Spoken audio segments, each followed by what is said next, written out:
Hello दोस्तों, ये बात है लखनऊ की। नवाबी दौर का समय था, यानी कि अब से बहुत पहले का समय था। हर तरफ नयाकत और नफासत का बोलबाला था। बेहतरीन खाने, बढ़िया से बढ़िया कपड़े, खुशबूदार इत्र, लाजवाब खाना और तमाम तरह की जर्दों की बहार ही बहार थी। अच्छा, इन सब खासियतों की वजह से लखनऊ में दुनिया भर के कलाकार खिंचे चले आते थे, क्योंकि वहां पर उन्हें इनाम भी मिलता था, बख्शीश भी मिलती थी, उनके कला की कदर भी होती थी। उस समय पर लखनऊ में एक नवाब साहब हुआ करते थे। उनकी बहुत बड़ी रियासत थी और रियासत के साथ साथ वो रियासत का काम भी देखते थे, लेकिन उनका जो है एक बहुत बड़ा शौक था, वो था खाने का। इसीलिए उनके महल में बहुत बड़ा लंबा चौड़ा बावर्ची खाना था। एक से बढ़कर एक उस्ताद थे उनके बावर्ची खाने में। उनके लिए एक से एक नए नए आइटम लाजवाब तरीके से बना करके उन्हें परोसे जाते थे। लेकिन उम्र बढ़ने के साथ साथ नवाब साहब को एक समस्या हो गई थी। अब समस्या क्या थी? समस्या ये थी कि नवाब साहब की सेहत ठीक नहीं रहती थी। कितना भी बेहतरीन खाना हो, कितना ही लाजवाब खाना हो, थोड़ा सा खाते थे, उनका पेट भारी हो जाता था, ढंग से खा पी नहीं पाते थे। इसलिए वो दिन ब दिन दुबले होने लगे। अब खाने का शौकीन हो और उसे ढंग से भरपेट खाना ना मिले तो कमजोर तो हो ही जाएगा बेचारा। तमाम तरह के हकीम, वैद्य जी या बाबा जी, नीम हकीम सभी का इलाज करवा मारा, लेकिन कोई फायदा नहीं हो रहा था। दुनिया भर की दौलत होने के बावजूद भी बेचारे सादा खाने पे जिंदा थे। क्या करें, वक्त काट रहे थे। अचानक एक दिन उनके दरबार में एक नया बावर्ची हाजिर हुआ। उसने अपना परिचय करवाया और कहा, सुना है हुजूर खाने के बड़े शौकीन हैं, लेकिन आजकल तबीयत खराब होने के कारण खाने का भरपूर लुत्फ नहीं ले पा रहे हैं। तो नवाब साहब बोले, हाँ बिल्कुल सही बात है, लेकिन तुम भला इसमें क्या कर सकते हो भाई? तो नया बावर्ची बोला, हुजूर मैंने अपने बाप दादा से खाना बनाने का बहुत ही शानदार हुनर सीखा है। अगर आपकी इजाजत हो तो मैं आपके लिए गर्मा गर्म पराठे बना के खिलाना चाहता हूँ। ये मेरा दावा है कि आप जरा भी भारीपन महसूस नहीं करेंगे और उल्टा आपकी तबीयत हल्की हो जाएगी, खा के मस्त हो जाओगे। ऐसे पराठे बनाता हूँ। बस सरकार मेरे लिए इतना कर देना कि मैं जो चीज मांगू वो चीज मुझे दे देना, उसके लिए कोई रोक टोक ना हो, और सिवाय आपका खाना बनाने के मुझे और कोई काम ना करने के लिए दिया जाए। मैं जो भी करूंगा सिर्फ आपके लिए करूंगा, और तनख्वाह जो आप देना चाहें वो मेरे सिराखों पर। अब भैया पराठों का नाम सुन करके नवाब साहब तो फिसल गए। बोले, ठीक है, कल सुबह तुम पराठे पेश करो, उसके बाद देखते हैं क्या होता है। अगर हमें पराठे पसंद आए तो हम तुम्हें नौकरी पे रखेंगे, और नहीं तो तुम अपने घर, हम अपने घर। लेकिन एक बात का ध्यान रखना, अगर हमारी तबीयत जरा भी बिगड़ी तो अपने अंजाम का ढंग से सोच लेना कि तुम्हारे साथ क्या होगा। नया बावर्ची खुश हो गया और फौरन बावर्ची खाने की तरफ भागा, और फिर भैया अगले दिन की तैयारियों में वो लग गया।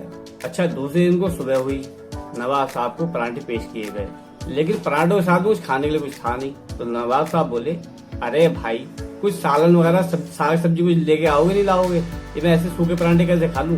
तो बावर्ची बोला, साहब आज मेरे लिए ऐसे पराठे खा लो, कल को मैं आज जो कहूँ वो बना के दूंगा, लेकिन आज की बात है, आज आप ऐसे ही पराठे खा के काम चला लो। ठीक है भैया। नवाब साहब ने पराठे तोड़े तो देखते क्या है कि पराठे तोड़ते एक एक रेसा बिखर गया उसका। एकदम कुरकुरे सुनहरे करके सिकाई करे हुए पराठे और घी की उठती खुशबू ने नवाब साहब को लाजवाब कर दिया। वो तो दीवाने हो गए उस पराठे। बातों ही बातों में कहाँ दिन भर में एक पराठा या डेढ़ पराठा खाते थे, 4 पराठे खा गए साहब। लेकिन उसके बाद भी उनकी तबीयत एकदम मस्त रही। कोई तबीयत खराब नहीं, कोई जी भारी नहीं हुआ, कोई पेट भारी नहीं हुआ, एकदम मस्त फर्स्ट क्लास। शाम को नवाब साहब बहुत ही ज्यादा खुश हो गए और उन्होंने बावर्ची को बुलाकर कहा, ऐसा भी अब से मेरे लिए खाना केवल तुम ही बनाओगे, और ऐसे ही खाना बनाना, और इसके बदले में तुम्हारी तनख्वाह तो अलग रही, हर रोज तुम्हें एक अशरफी इनाम में मिला करेगी। खुश? बावर्ची बड़ा खुश। फिर तो भैया ये तो रोज का नियम हो गया, नया बावर्ची और नवाब साहब। इसके सिवा महल में कोई और बात ही नहीं होती थी। अच्छा, पुराने उस्ताद जो थे खाना बनाने वाले, वो अलग से खुन्नस खाए बैठते थे, और उनका सोचना सही भी था कि भैया हमने इतने सालों तक इनकी मेहनत करी, इतनी सेवा करी, हमें तो सिवाय तनख्वाह के कुछ मिला नहीं, और ये तनख्वाह के अलावा डेली रोज एक असर भी ले आता है। भाई वाह, कमाल की बात है। कोई चिड़ तो होगी। बेचारे मन ही मन कलसते तो बहुत थे, लेकिन बोल किसी से नहीं सकते थे। अच्छा, इधर नया बावर्ची था, वो भी केवल अपने काम से काम रखता था, ज्यादा फालतू किसी मुंह नहीं लगाता था। वो केवल बस नवाब साहब के पराठे बनाने के लिए और उनके खाने का इंतजाम में लगा रहता था पूरे दिन। और पता नहीं अंदर जाके जाने क्या क्या करता था अकेले में, किसी को कुछ पता ही नहीं। अच्छा, उन्हीं दिनों एक नया वजीर नियुक्त कराया था नवाब साहब ने। नया नया बंदा था। अब होता है ना नए नए बंदे को कि बढ़िया से बढ़िया काम करके दिखाऊं मैं, ताकि मुझे शाबाशी मिले।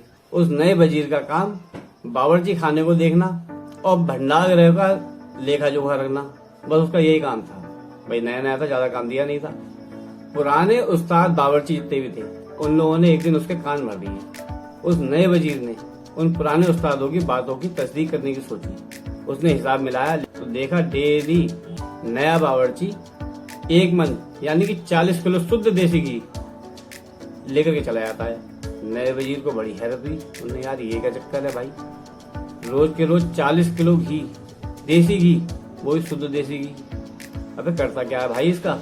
जब उसने नए बावर्ची से जवाब तलब किया तो बावर्ची ने बताया, हुजूर ये घी तो नवाब साहब के पराठे बनाने के लिए इस्तेमाल में लिया जाता है और बाकी इन घी का कोई काम नहीं है। अगले दिन वजीर पूरे दिन उस बावर्ची के पीछे पीछे लगा रहा कि देखो तो सही करता क्या है। नए बावर्ची ने अपने नियम के अनुसार नवाब साहब के लिए 4 पराठे बनाए। बाकी का घी जो ठंडा हो गया था उसे उठा के नाली में फेंक दिया। ये नजारा देख करके वजीर भड़क गया। अबे 40 किलो घी ने ऐसे पानी में बहा दिया, नाली में बहा दिया, ये तो बड़ी कमाल की बात है यार, इतनी बर्बादी करेगा। अभी रुकते बताता हूँ। उसने बावर्ची से पूछा, क्यों भाई तुमने इतना सारा घी नाली में क्यों फेंक दिया, ये दोबारा काम में नहीं आ सकता था। तो नए बावर्ची ने जवाब दिया, हुजूर ये पराठे बनाने के बाद में ये घी किसी काम का ही नहीं बचा, इसलिए मैंने इसे फेंक दिया। ये घी बिल्कुल पानी के जैसा हो गया, इसलिए मैंने इसे फेंक दिया। वजीर बोला, अबे किसी और को बेवकूफ बनाना, बड़ा है समझदार बनने। 40 किलो घी की कोई औकात ही नहीं है, तूने उठाया फेंक दिया। मैं पूछ तो लेता, किसी और काम में ले लेते उसे। तू तो रियासत के माल को बर्बाद करे पड़ा है यार, ऐसा होता है क्या। कल से तो केवल 1 सेर घी मिलेगा, उसमें पराठे बनाना, समझ गया।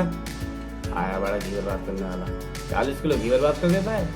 4 पराठे बनाने उसके लिए 40 किलो घी, 1 किलो घी में बनाना कल से पराठे।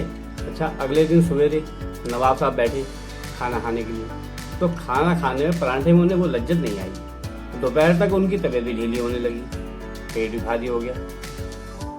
वो बड़ा चकराया, उन्होंने, यार ये क्या हुआ। फौरन नए बावर्ची को तलब करा। उन्होंने, क्यों भाई क्या मिलाया तुमने पराठों में, आज मेरी तबीयत खराब हो गई है कोई जवाब तुम्हारे पास इसका। तुम्हें मैंने हर चीज की आजादी दे रखी है, कितना ही माल लगाओ, कितना भी कुछ करो, फिर भी तुम्हारा काम खराब होता जा रहा है। इसी बात के रोज तुम्हें एक सैलरी देता हूँ इनाम की। सच सच बताओ, जवाब दो, तुमने क्या क्या गड़बड़ करी है। बावर्ची ने जवाब दिया, हुजूर मेरी तरफ से कोई लापरवाही नहीं है, मैं तो हमेशा की तरह ही पराठे बनाता हूँ। लेकिन जो नए वजीर साहब आए हैं ना, उन्होंने मेरे को मिलने वाले घी पर पाबंदी लगा दी है। मैं 40 किलो घी रोज इस्तेमाल करता था, लेकिन उन्होंने केवल 1 किलो घी दिया है मुझे सर। तो बताओ मैं कैसे बनाऊं। भाई मेरी कलाकारी तो घी से ही थी, इसलिए हुजूर मेरे भी हाथ बंधे हुए, मैं क्या करूं, मजबूर आदमी हूं। नवाब साहब को बड़े जोरों को गुस्सा आया। उन्होंने फौरन वजीर को बुलवाया और फिर उससे पूछा, क्यों भाई ये क्या ड्रामा है। वजीर बड़ा खुश होकर के बोला, हुजूर ये बावर्ची बड़ा बदमाश है, ये रोज भंडार घर से 40 किलो घी शुद्ध देसी घी ले आता है और आपके कुल 4 या 5 पराठे बना करके सारा बाकी का घी बचता है वो नाली में बहा देता है। इससे पूछो ये ऐसा क्यों करता है। अब आप ही बताइए कि 4 पराठों में कुल 40 किलो घी लगता है, इसीलिए इसको मैंने ज्यादा घी लेने से मना कर दिया। ये बोल के वजीर बड़ा खुश हुआ मन में कि हो सकता है शायद नवाब साहब मुझे इनाम दे, मेरी पीठ थक पाए, शाबाशी दे। इधर नवाब साहब अपनी जगह से उठे और अपने पैर से जूती निकाली और पकड़ के वजीर खूब दबादब खूब बजा के बजाया। उन्होंने, साले हराम को लाखों रुपए की रियासत के इंतजाम में न जाने क्या हेर फेर करते हो तुम लोग, मुझे कुछ नहीं पता, खुदा जाने कितनी बर्बादी करते हो तुम लोग, लेकिन तुम्हें बचत घी नहीं करने की सूझी, और वो भी मेरे खाने में।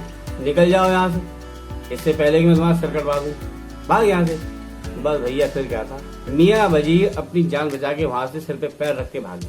और फिर भैया बावर्ची साहब गए भंडार घर में घी लेने और नवाब साहब चले खाने की मेज की तरफ। उसके बाद तो भैया सालों साल पराठे चलते रहे बिना बेरोक टोक। दरअसल भाई साहब पराठों की तासीर ही कुछ ऐसी होती है, पराठे खाने और खिलाने वाले के बीच में कभी नहीं आना चाहिए। ये जवान है जवान का स्वाद है, वरना क्या पता उनका जूता हो और आपका सर हो।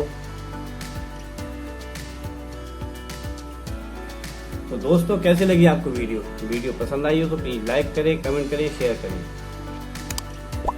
अब वो ज्यादा पसंद आई हो तो अपने दोस्तों को भी शेयर कर दीजिए। तो मिलते हैं कल शाम 4 बजे फिर से एक नई मजेदार कहानी में, फिर से एक नई वीडियो में। तब तक के लिए विदा दीजिए। जय हिंद, वंदे मातरम।